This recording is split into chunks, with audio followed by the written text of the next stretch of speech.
کہ حضور آ گئے ہیں، حضور آ گئے ہیں۔ قرآن پاک کے اندر جو حروف استعمال کیے گئے وہ کوئی بہت زیادہ نہیں ہے، کل 29 حروف ہیں۔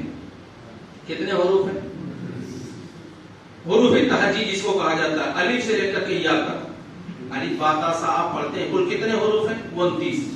ہر حرف حضور کے آنے کی گواہی دیتا ہوا نظر آ رہا ہے۔ آپ غور کریں گے تو ایک ایک حرف یہ کہتا ہوا نظر آ رہا ہے، جس طرح جیسے مثال کے طور پر الف یہ کہہ رہا ہے کہ اللہ کے رسول آ گئے ہیں، با یہ کہتا ہوا نظر آ رہا ہے کہ بانی اسلام آ گئے ہیں، تا یہ کہتا ہوا نظر آ رہا ہے کہ تاجدار مدینہ آ رہے ہیں، اور سا یہ کہہ رہا ہے کہ سروت والے نبی آ گئے ہیں، جیم یہ کہتی ہوئی نظر آ رہی ہے کہ جلیل القدر نبی آ گئے ہیں، ہاں یہ کہہ رہا ہے کہ حبیب خدا آ رہے ہیں، یہ کہہ رہا ہے خاتم النبیین آ گئے ہیں، دال یہ کہہ رہا ہے کہ دو جہاں کے آقا و مولا آ گئے ہیں، زال یہ کہہ رہا ہے ذالک الکتاب لا ریب فیہ کہنے والے نبی آ گئے ہیں، را یہ کہہ رہا ہے کہ رحمت للعالمین آ گئے ہیں، زا یہ کہہ رہا ہے کہ زمانے کے امام آ گئے ہیں، سین یہ کہتی ہوئی نظر آئی ہے کہ ساقی کوثر آ گئے ہیں، شین یہ کہتا ہوا نظر آ رہا ہے کہ شافعی محشر آ گئے ہیں، صاد یہ کہہ رہا ہے کہ صادق و امین آ رہے ہیں،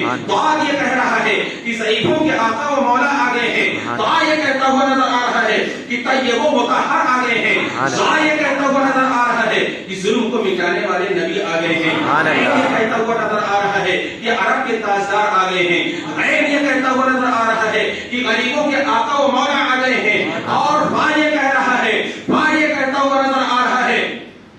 کہ فقیروں کے امام آ گئے ہیں، جیسا کہ اعلیٰ حضرت فاضل بریلوی رضی اللہ تعالیٰ عنہ نے فرمایا کہ ہم غریبوں کے آقا پہ بے حد درود، ہم فقیروں کی سروت پہ لاکھ و سلام۔ یہ کہتا ہوا نظر آ رہا ہے کہ فقیروں کے بابا و مرجع آ گئے ہیں، لام یہ کہہ رہا ہے کہ لوح و قلم والے آ گئے ہیں، قاف یہ کہہ رہا ہے کہ قرآن کو لے کر آنے والے نبی آ گئے ہیں، اور کاف یہ کہتا ہوا نظر آ رہا ہے کہ کملی میں چھپانے والے آقا آ گئے ہیں،